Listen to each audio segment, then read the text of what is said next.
ത്തിലേക്ക് കടന്നു വന്നാൽ കിട്ടുന്ന രണ്ടാമത്തെ പ്രതിഫലം മഹാനായ നബി മുഹമ്മദ് മുസ്തഫ സല്ലല്ലാഹു അലൈഹി വസല്ലമ തങ്ങൾ പറയുകയാണ് അന്നജാതു മിനശ്ശദാഇദി.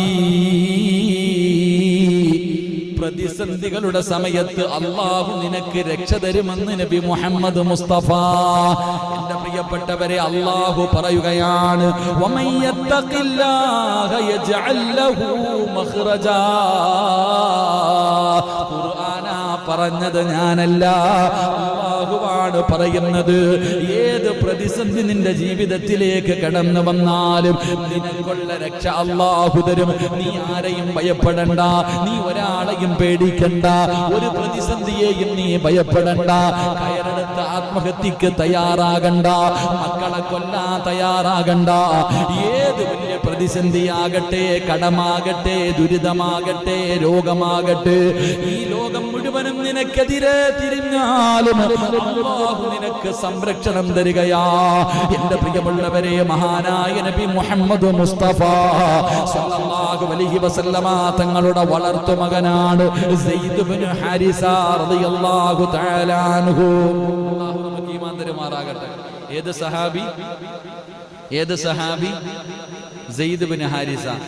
ഈ പേര് നിങ്ങൾ എവിടെങ്കിലും കേട്ടിട്ടുണ്ടോ? ഈ പേര് നിങ്ങൾ എവിടെങ്കിലും കേട്ടിട്ടുണ്ടോ? പറ മനുഷ്യന്മാരെ, സയ്യിദ് ഇബ്നു ഹാരിസ എന്ന് പറയുന്ന ഈ സഹാബിയുടെ പേര് നിങ്ങൾ കേട്ടിട്ടുണ്ടോ? കുറെ കാലം മുമ്പ് ഞാൻ നിങ്ങളടുത്തൊരു ചോദ്യം ചോദിച്ചു. ഖുർആനിൽ അള്ളാഹു ഒരു സഹാബിയുടെ പേര് പറഞ്ഞിട്ടുണ്ട്. അള്ളാന്റെ പരിശുദ്ധമായ ഖുർആനിൽ അള്ളാഹു ഒരു സഹാബിയുടെ പേര് പറഞ്ഞിട്ടുണ്ട്. അത് ഏത് സഹാബിയാ? ഇപ്പൊ പേര് പറഞ്ഞതുകൊണ്ടല്ലേ ഓർമ്മ വന്നേ, അല്ലെങ്കിൽ പിഴുന്നേനെ. ഈ സഹാബിയുടെ പേരാണ് അള്ളാഹു ഖുർആനിൽ പറഞ്ഞത്. പറയാനുള്ള കാരണം എന്താ? അത് പിന്നീട് നമുക്ക് പഠിക്കാം. അള്ളാഹു ഭാഗ്യം തരുമാറാകാം. അബൂബക്കർ സിദ്ദീഖ് തങ്ങൾ, ഉമർ ഇബ്നുൽ ഖത്താബ് തങ്ങൾ, ഉസ്മാൻ തങ്ങൾ, അലിയാർ തങ്ങൾ, ഇവരാരും പേരുണ്ടോ ഖുർആനിൽ? ഉണ്ടോ? പക്ഷെ ഈ ചങ്ങാതിയുടെ പേര് മാത്രമുണ്ട്. അപ്പൊ അള്ളാഹ് വെറുതെ പറയോ? വെറുതെ പറയോ? പറയാനുള്ള കാരണം അതൊരു ദിവസത്തെ വഴല. അള്ളാഹു നമുക്ക് പഠിക്കാൻ ഭാഗ്യം തരുമാറാകട്ടെ. അപ്പൊ പ്രവാചകന്റെ വളർത്തുമകനാ ഈ വളർത്തുമകനായ സയ്യിദ് ഇബ്നു ഹാരിസ റളിയല്ലാഹു തആല അൻഹു. അവിടെ നിന്ന് യാത്ര പോകുമ്പോ കൂടെ ഒരു മുനാഫിഖ് കൂടി. ഒരു മുനാഫിക്കായ ഒരു മനുഷ്യനോടൊപ്പമാണ് സയ്യിദ് ഇബ്നു ഹാരിസ റളിയല്ലാഹു തആല അൻഹു യാത്ര പോകുന്നത്. മുനാഫിഖ് എന്ന് പറഞ്ഞാൽ നിസ്കരിക്കും. മുസ്ലിമിനെ പോലെ ചിലപ്പോൾ തഴമ്പും താടിയെല്ലാം കാണും, അങ്ങനാണല്ലോ. പക്ഷെ നമുക്കറിയാൻ പറ്റത്തില്ല. ചില ഗുണങ്ങൾ കാണുമ്പോൾ അറിയാം അവൻ മുനാഫിക്കാണെന്ന്. എന്റെ പ്രിയപ്പെട്ടവർ, അപ്പൊ ഈ മുനാഫിക്കായ മനുഷ്യന്റെ കൂടെ സയ്യിദ് ഇബ്നു ഹാരിസ റളിയല്ലാഹു തആല അൻഹു യാത്ര പോയി. അവിടെ നിന്ന് യാത്ര പോയി അവസാനം ഒരു വഴിയോരത്ത് യാത്രയിൽ അവസാനം ഇവരൊന്ന് റെസ്റ്റ് എടുക്കാൻ കയറി. സയ്യിദ് ഇബ്നു ഹാരിസ റളിയല്ലാഹു തആല അൻഹു ഈ മനുഷ്യനും കൂടെ റെസ്റ്റ് എടുക്കുമ്പോ അള്ളാഹുവിന്റെ പ്രവാചകൻ സല്ലല്ലാഹു അലൈഹി വസല്ലമ തങ്ങളുടെ വളർത്തുമകനായ സയ്യിദ് ഇബ്നു ഹാരിസ റളിയല്ലാഹു തആല അൻഹു നല്ല ഉറക്കവാ. അവിടെ നിന്ന് ഉറങ്ങി എന്ന് മനസ്സിലായപ്പോ തന്റെ കൂടെ വന്ന ഈ മുനാഫിക്കായ മനുഷ്യൻ, എന്റെ പ്രിയപ്പെട്ട സഹോദരങ്ങളെ, കൊല്ലുന്നതിന് വേണ്ടി വാളെടുത്തു. പ്രവാചകൻ സല്ലല്ലാഹു അലൈഹി വസല്ലമ തങ്ങളുടെ വളർത്തുമകനെ കൊല്ലുന്നതിന് വേണ്ടി അവിടെ നിന്ന് വാളെടുത്തുകൊണ്ട് കൊല്ലാൻ പോയപ്പോഴത്തേക്ക് സഹാബി പെട്ടെന്ന് ഞെട്ടി ഉണർന്നു. സയ്യിദ് ഇബ്നു ഹാരിസ റളിയല്ലാഹു തആല അൻഹു പെട്ടെന്ന് ഞെട്ടി ഉണർന്നു. അവിടെ നിന്ന് ഞെട്ടി ഉണർന്നു. ഈ മനുഷ്യനോട് ചോദിച്ചു, ലിമ തഖ്തുലുനി, നീ എന്തിനാ എന്നെ കൊല്ലാൻ പോണേ? സയ്യിദ് ഇബ്നു ഹാരിസ റളിയല്ലാഹു തആല അൻഹു ചോദിച്ചു, നീ എന്തിനാ? നമ്മൾ രണ്ടുപേരും ഒരുമിച്ച് യാത്ര വന്നവർ. ഞാൻ കിടന്നുറങ്ങുമ്പോ നീ വാളെടുത്തിട്ട് എന്നെ കൊല്ലാൻ പോകുന്നല്ലോ, നീ എന്തിനാടാ എന്നെ കൊല്ലാൻ ശ്രമിക്കുന്നത്? ആ സമയത്ത് ആ മനുഷ്യൻ അവിടെ നിന്ന് പറയുകയാ, ഇന്ന മുഹമ്മദുൻ യുഹിബ്ബുക വ അന അബ്ഗളുഹു. അവിടെ നിന്ന് പറയുന്നു, നീ മുഹമ്മദ് നബിയെ വല്ലാതെ സ്നേഹിക്കുന്നു, ഞാൻ മുഹമ്മദിനെ വെറുക്കുന്നു. നിന്നെ ഞാൻ കൊല്ലാനുള്ള കാരണം മുഹമ്മദ് നബിയെ നീ വളരെയധികം സ്നേഹിക്കുന്നു, ഞാൻ മുഹമ്മദിനെ വെറുക്കുന്നു. അതുകൊണ്ടാണ് നിന്നെ ഞാൻ കൊല്ലാൻ പോകുന്നത്. മഹാനായ സയ്യിദ് ഇബ്നു ഹാരിസ റളിയല്ലാഹു തആല അൻഹു അവിടെ നിന്ന് വിളിച്ചു, യാ റഹ്മാനു അഹ്സിനി, അല്ലാഹുവേ നീ എന്നെ സഹായിക്കണേ, പടച്ചവനെ എന്നെ നീ സഹായിക്കണേ അല്ലാഹ്. എന്റെ പ്രിയപ്പെട്ടവരെ, ഉറങ്ങുന്ന മനുഷ്യൻ സയ്യിദ് ഇബ്നു ഹാരിസ റളിയല്ലാഹു തആല അൻഹുവിന്റെ കയ്യും കാലും കെട്ടിവെച്ചിട്ടാ ഇവൻ കൊല്ലാൻ പോയേ. അത് കാരണം പ്രതിരോധിക്കാൻ കഴിയില്ല. അപ്പൊ ചോദിച്ചു, നീ എന്തിനാ എന്നെ കൊല്ലാൻ തയ്യാറായത്? നീ മുഹമ്മദിനെ സ്നേഹിക്കുന്നു, ഞാൻ മുഹമ്മദിനെ വെറുക്കുന്നു, അതുകൊണ്ടാണ് നിന്നെ ഞാൻ കൊല്ലാൻ പോകുന്നത്. സെയ്ദ് ഇബ്നു ഹാരിസ റളിയല്ലാഹു തആല അൻഹു അവിടെ നിന്ന് പറഞ്ഞു, യാ റഹ്മാനു അഗ്സിനി, അല്ലാഹുവേ നീ എന്നെ സഹായിക്കണേ പടച്ചവനെ. ഈ മനുഷ്യന്, ഈ മുനാഫിക്കായ മനുഷ്യന് വാളെടുത്തിട്ട് കൊല്ലാൻ വേണ്ടി വാളങ്ങിട്ട് വെട്ടാൻ ഓങ്ങുമ്പോ എന്റെ പ്രിയപ്പെട്ടവരെ അവിടെ നിന്ന് വിളിച്ചു പറയുകയാണ്. അവര് കിടക്കുന്ന റൂമിന്റെ വെളിയിൽ നിന്നൊരു ശബ്ദം കേൾക്കുകയാണ്, നിനക്ക് നാശം, നീ കൊല്ലരുത്.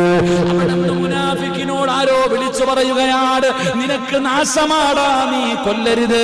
ഈ മനുഷ്യൻ പടച്ചവരെ വീടിന്റെ വെളിയിൽ ഇറങ്ങി നോക്കി, ആരാണിത് പറയുന്നത്? ആരെയും കാണുന്നില്ല. രണ്ടാമതും വീടിന്റെ അകത്ത് കയറി വാളെടുത്തിട്ട് സെയ്ദ് ഇബ്നു ഹാരിസ തങ്ങളെ വെട്ടാൻ വാളോങ്ങുമ്പോ അപ്പോഴും വിളിച്ചു പറയുന്നു, വൈഹക, നിനക്ക് നാശമാടാ, നീ കൊല്ലരുത്. പടച്ചവരെ മൂന്നാമത്തെ പ്രാവശ്യവും വീടിന്റെ വെളിയിലിറങ്ങിയിട്ട് അകത്ത് കയറി മൂന്നാമതും കൊല്ലാൻ വാളെടുക്കുമ്പോ അപ്പോഴും വിളിച്ചു പറയുകയാണ്, പുറത്തു നിന്ന് ഇങ്ങനൊരു ശബ്ദം കേൾക്കുകയാ, കൊല്ലരുത്, നിനക്ക് നാശമാണ്. അല്ലാഹുവേ, ആ മുനാഫിക്കായ മനുഷ്യനുണ്ടല്ലോ, ഇതാരാ പറയുന്നത് എന്ന് കരുതിയിട്ടു അവിടെ നിന്ന് ഞെട്ടി വീടിന്റെ വെളിയിലേക്ക് ഇറങ്ങുമ്പോ ഒരാള് കുതിരപ്പുറത്തിരിക്കുന്നതായി കണ്ടു. പെട്ടെന്ന് അമ്പ് വന്ന് തറയ്ക്കുകയാണ്. മുനാഫിക്ക് പെടഞ്ഞ് താഴെ വീണു. സെയ്ദ് ഇബ്നു ഹാരിസ തങ്ങളെ കൊല്ലാൻ നിന്നവന് പിടഞ്ഞ് താഴെ വീണ് ചത്തുപോവുകയാ. അല്ലാഹുവേ, അവസാനം ആ കുതിരയുടെ മുകളിൽ ഇരുന്ന മനുഷ്യരുണ്ടല്ലോ ഇറങ്ങി വന്നിട്ട് അല്ലാഹുവിന്റെ പ്രവാചകന്റെ വളർത്തുമകന്റെ കൈകാലുകൾ അടിച്ചു വിടുകയാണ്, അവിടെ നിന്ന് രക്ഷപ്പെടുത്തുകയാണ്. അല്ലാഹുവേ, എന്നിട്ട് അവിടെ നിന്ന് ചോദിക്കുകയാ, അമാ തഅരിഫുനി അന ജിബ്രീൽ. അവിടെ നിന്ന് പറഞ്ഞു കൊടുക്കുകയാണ്, ഞാൻ ആരാണെന്നറിയോ, ഞാൻ ആരാണെന്നറിയോ, ഞാനാണ് മുഖറബുൽ അംലാഖ് മലക്ക് ജിബ്രീൽ അലൈഹിസ്സലാം. അവിടെ നിന്ന് പറഞ്ഞു കൊടുക്കുകയാണ്, തഖ്വ ജീവിതത്തിൽ കൊണ്ടുനടന്ന അല്ലാഹുവിനെയും അവന്റെ പ്രവാചകനെയും വല്ലാതെ സ്നേഹിച്ചിരുന്ന സെയ്ദ് ഇബ്നു ഹാരിസ എന്ന് പറയുന്ന സ്വഹാബി ഉണ്ടല്ലോ, ആ സ്വഹാബിയോട് പറയുകയാ, ഞാനാണ് ജിബ്രീൽ, ഞാനാണ് ജിബ്രീൽ. ദഅവതു അവലൻ കുന്തു മിനസ് സമാ ഫിസ് സമാഇ സാബിയാ. നീ ആദ്യം വിളിക്കുമ്പോ ഞാൻ 7-ാം ആകാശത്തിൽ നിൽക്കുകയാ. ഒന്നാമത് നീ വിളിച്ചപ്പോ ഞാൻ 7-ാം ആകാശത്തിൽ നിൽക്കുകയാ. അല്ലാഹു എന്നോട് വിളിച്ചു, ജിബ്രീലെ, എത്രയും പെട്ടെന്ന് പോയിട്ട് നീ രക്ഷപ്പെടുത്ത്. ഒന്നാമത് വിളിച്ചപ്പോ ഞാൻ 7-ാം ആകാശത്തിൽ നിൽക്കുക. രണ്ടാമത്തെ വിളി വിളിച്ചപ്പോ 1-ാമത്തെ ആകാശത്തിൽ നിൽക്കുക. 3-ാമത്തെ വിളി വിളിച്ചപ്പോ ഞാൻ വീടിന്റെ മുന്നിൽ വന്നു. അല്ലാഹു നമുക്ക് ഈമാൻ നൽകുമാറാകട്ടെ. ആര് സഹായിച്ചു? അല്ലാഹ് സഹായിച്ചു. എന്റെ പ്രിയപ്പെട്ട സഹോദരങ്ങളെ, അതാ പറഞ്ഞത്, തഖ്വ കടന്നു വന്ന നിങ്ങൾ ചിന്തിച്ചു നോക്ക്. അല്ലാഹയെ വിളിച്ചു കഴിഞ്ഞാൽ വിളിക്കേണ്ട രീതി വിളിച്ചാൽ അല്ലാഹ് വരും. വിളിക്കേണ്ട രീതിയിൽ എന്റെ പ്രിയപ്പെട്ട സഹോദരങ്ങളെ, മഹാനായ യൂസുഫ് നബി അലൈഹിസ്സലാം